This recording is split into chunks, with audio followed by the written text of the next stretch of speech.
we can jump into d5 simply, threatening the square here on c7. And if black takes, we can take back, unleashing a discover check on the king.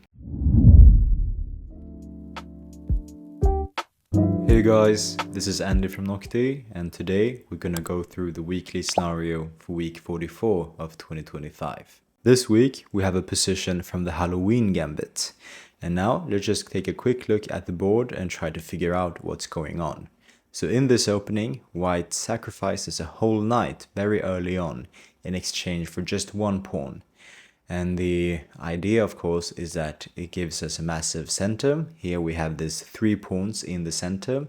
It gives us extra space and also makes it difficult for black to develop their pieces. Even though this gambit might be fun to play once in a while, it should not be advised to use this as your main weapon, because objectively speaking, it's not considered a sound opening for white. With that said, there are still plenty of opportunities for black to misstep, and if black does so, white can have very good chances in immediately gaining a large advantage. And in fact, the position we have at hand is one of those examples. So before we dive any deeper, I just want to show you the moves leading up to the position. So we're going to start all the way from the beginning. White plays e4, black responds with e5. So far so good, normal stuff. White goes knight f3 and black goes knight c6. And of course, this is a starting position that most chess players know.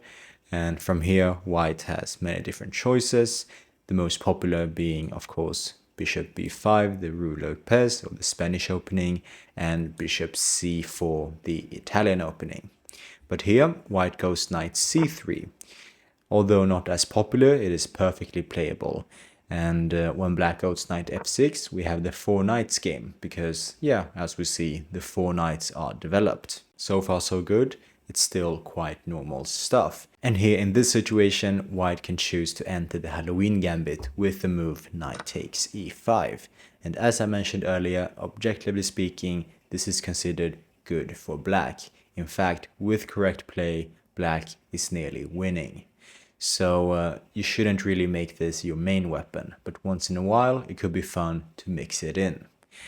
And yeah, with that said, it's still required that black knows how to handle this.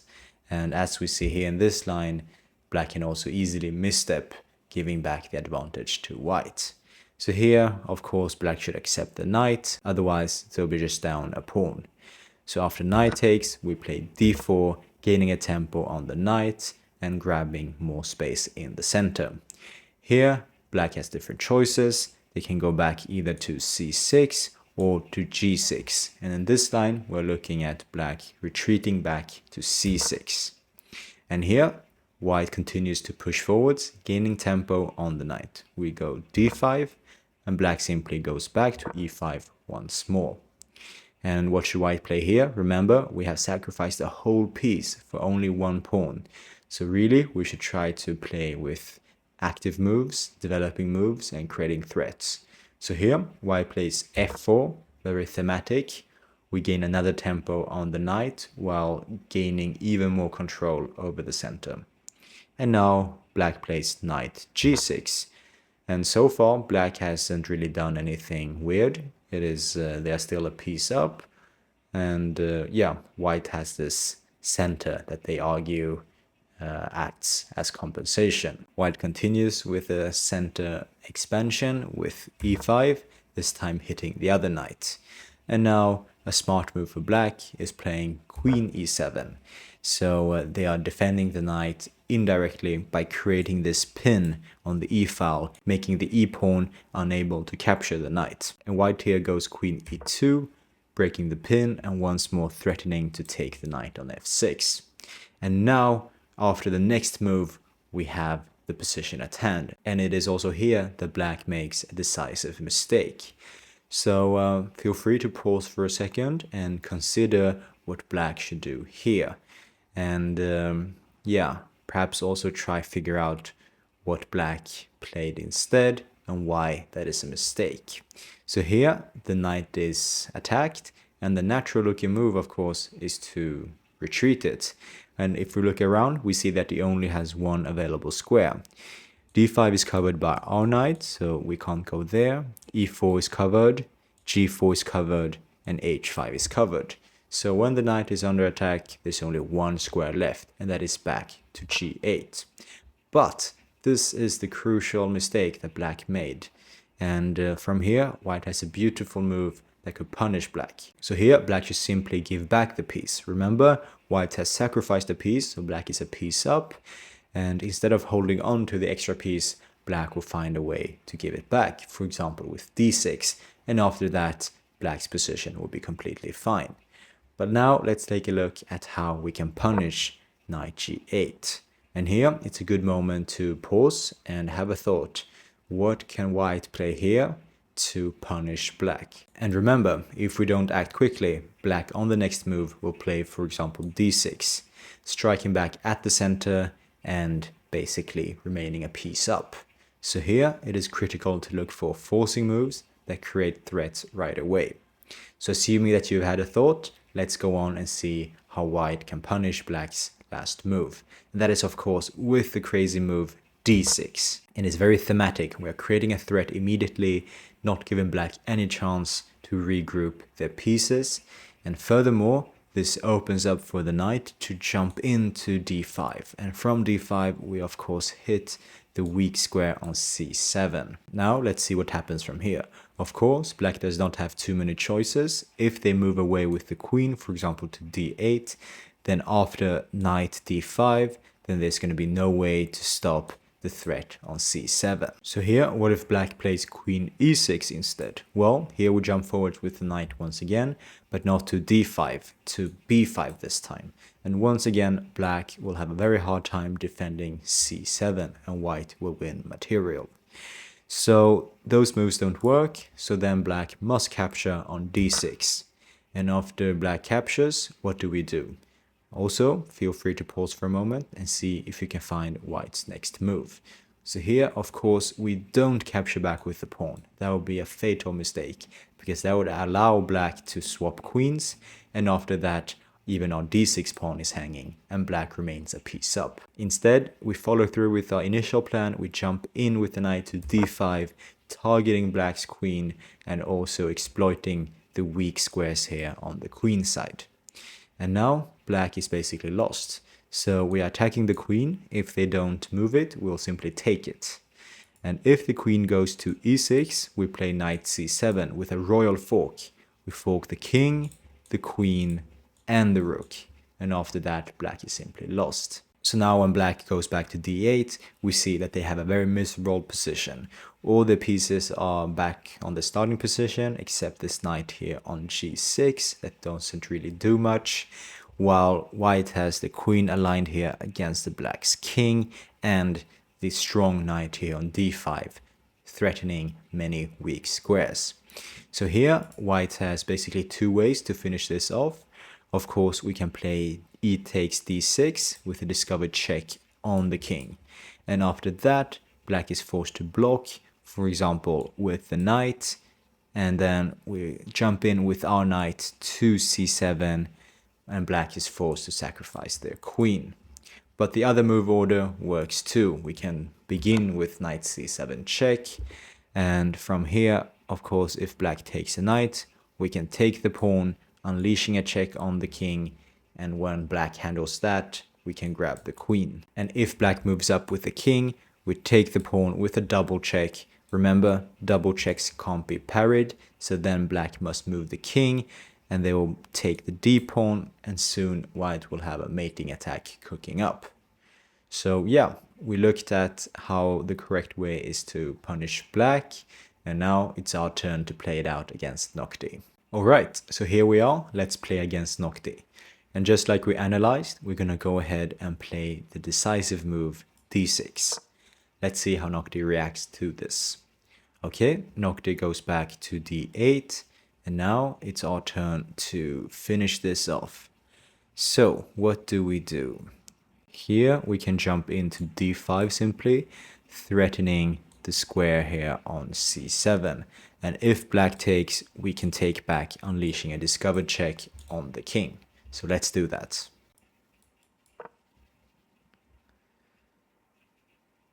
And here black is already lost. Let's see how Noctie defends this. Okay, Noctie goes c6, but now we can simply jump in with the knight to c7, almost with a smothered mate. So black is forced to give up their queen, and here, of course, we are winning. But still, it's still job to be done, because black has got 2 minor pieces for the queen. And yeah, in some cases, as we've seen in the queen sacrifice that Rashid Neshmedinov made, he actually sacrificed his queen to get 2 minor pieces. But of course, that is a completely different situation where the 2 minors were extremely active. In this case, the roles are reversed. The queen will be dominating against the 2 minor pieces. But with that said, we still need to be careful and play good moves to be able to convert this. What should we do now? Here I am thinking of maybe g4. Limiting this knight and threatening to push forwards and basically launch a pawn storm against the enemy king. And now let's play f5, threatening the knight on g6.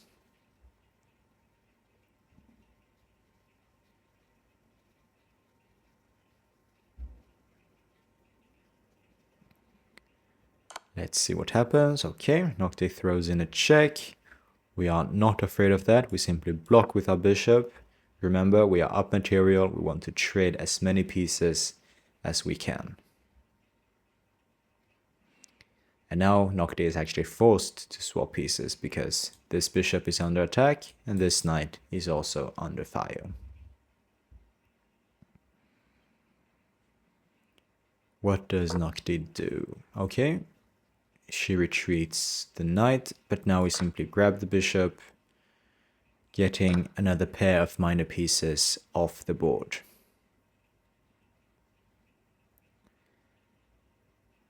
And what do we do from here? So here, let's push f6, because if black takes, we take back, and we have this annoying pin against black's knight that will actually immediately end the game. So let's do that. So now black must move the knight,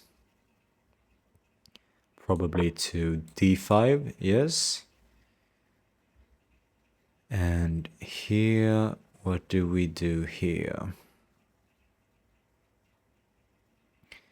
The c7 pawn is hanging. But I think, yeah, just grab the g7 pawn.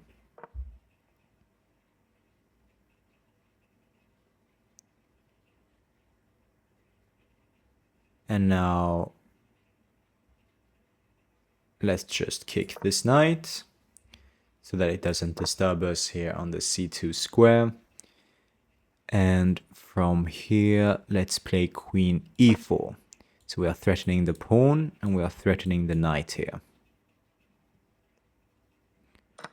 Noctie takes the pawn on g7, but now we can capture here on a6. We are damaging black's pawn structure while also reducing the amount of pieces on the board. And now let's just castle, bring our king into safety, but more importantly activating the rook here on the d file. Noctie takes the c7 pawn finally. And now let's see.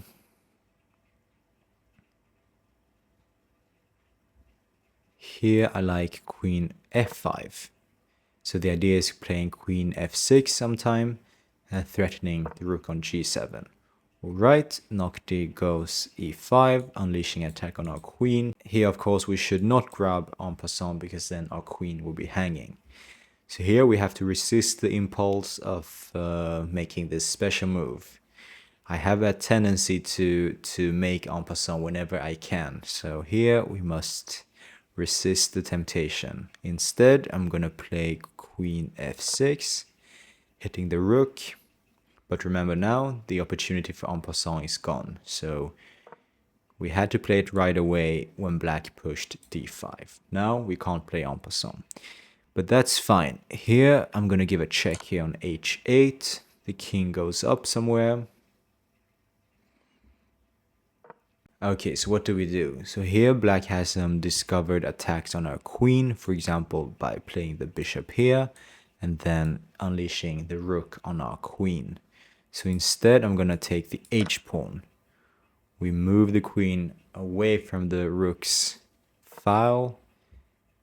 And now we can simply play h3, guarding the g4 pawn, and make sure that black cannot trap our queen. Notice our queen is running a bit short on squares, so we have to be careful. And now I'll simply give a check to make sure our queen doesn't get trapped. So now I develop the other rook by playing rook h2 f1, perhaps playing rook f6 sometime, trying to get more pieces off the board. And here, yep, let's do that, trying to swap off more pieces.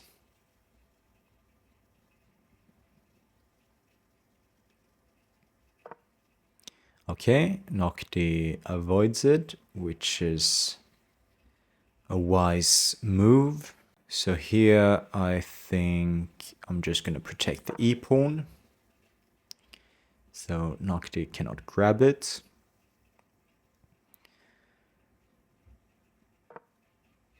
And what should we do next? Remember, this bishop here is really strong. It's holding the king side together. The question is, how can we make progress?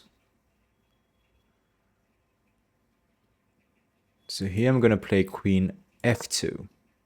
We are now threatening to take the pawn on a7. And here we actually see the power of the queen. It can so easily target weaknesses all across the board. Okay, so Noctie attacks our h3 pawn. The question is, should we give it up or go for the a pawn? Well, I think we should protect the h pawn because it's a passed pawn, and there's no need to rush. So I'm gonna drop back the rook, keeping the h pawn, and also with the idea of swinging it over to the queen side. And let's see.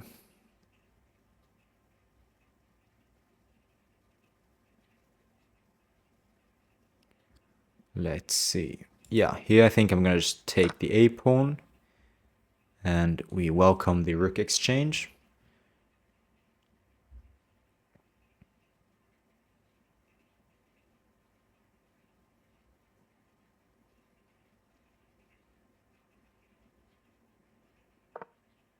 Okay, interesting. Noctie tries to complicate things. Now they're freeing up the d5 square for the pieces. But here I'm just going to take it. We're up so much material. So yeah, black shouldn't be able to create any counterplay. And here I'm just going to take the rook. And now place our rook behind our g-pawn and try to push it down the board. And maybe weaken black's control over the e6 square. Okay, wait a minute. Here, if we play g5, black could play bishop f5, hitting the c2 square. It's probably wise to avoid that.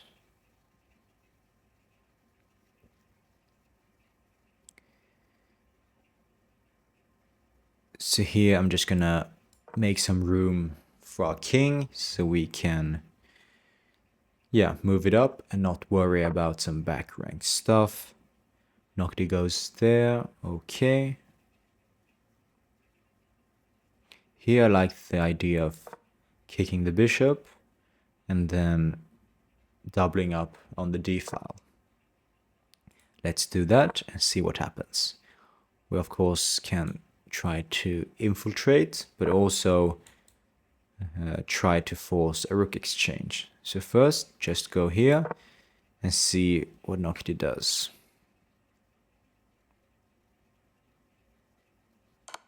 Okay, now we move up with the king. So remember, Noctie has the 2 minus for our queen. But we still need to be careful, so Noctie's pieces doesn't get too active. Here, let's push b4. We also have this pawn majority on the queen side that can be used to break up black's pawn shelter. Okay, and what should we do next? At some point, we'll have to find ideas of breaking through. So here I'm gonna play queen e4. I think that's a neat little move. We are threatening the rook and also eyeing this diagonal. So we now perhaps have b5 ideas. Let's see. Yeah, I'm gonna play b5 right away. The rook is not really threatening anything on the 3rd rank. Noctie gives a check, and now we of course need to move the king somewhere. So my initial thought is king a2.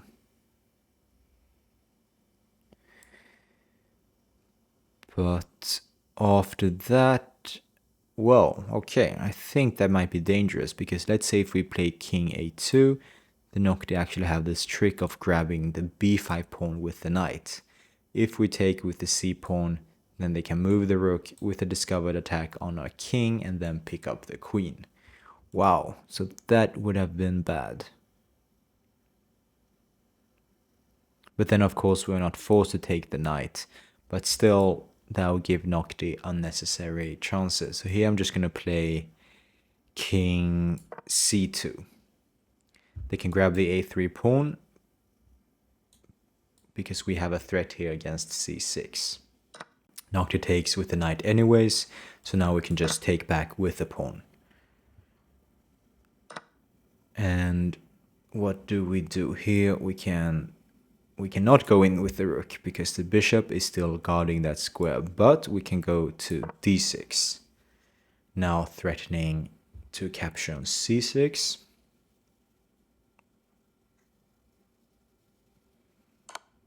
Noctie gives a check. Here we go king d2, no more checks. And notice the a4 pawn is also under fire.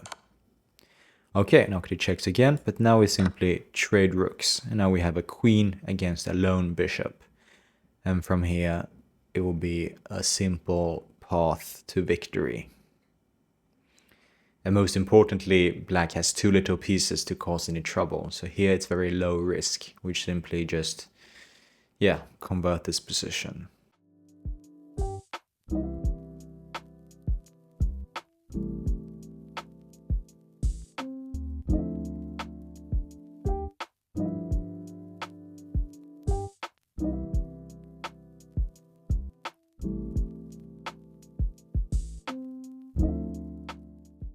And now, of course, very important not to grab the pawn. That would be a stalemate. So instead, we take the bishop and deliver checkmate. All right, very nice. So this week's position was from the Halloween Gambit. And as we saw, it was when black made a mistake by playing knight to g8. So the correct move for black would have been to give back the knight and enjoy a slightly better position. So this illustrates just how dangerous the Halloween Gambit is, even though objectively speaking, black is much better. So with that said, our advice to players is of course not to perhaps put too much energy into the Halloween Gambit. Maybe use it as a fun line to play sometime, or maybe some surprise weapon in casual games. But if you're interested in practicing the Halloween Gambit, we've made a little repertoire in Noctie where you can practice it through gameplay against our human-like AI. So Noctie will play like a real person, make the similar types of mistakes, and try to trick you like a real person. That way is to get to train your openings in a practical way and not just memorizing lines. It helps you better understand the middle game ideas and makes you think more deeply about the positions. So yeah, feel free to check the link in the description for a quick repertoire on the Halloween Gambit. With that said, thank you so much for watching, and as always, happy playing. Bye bye!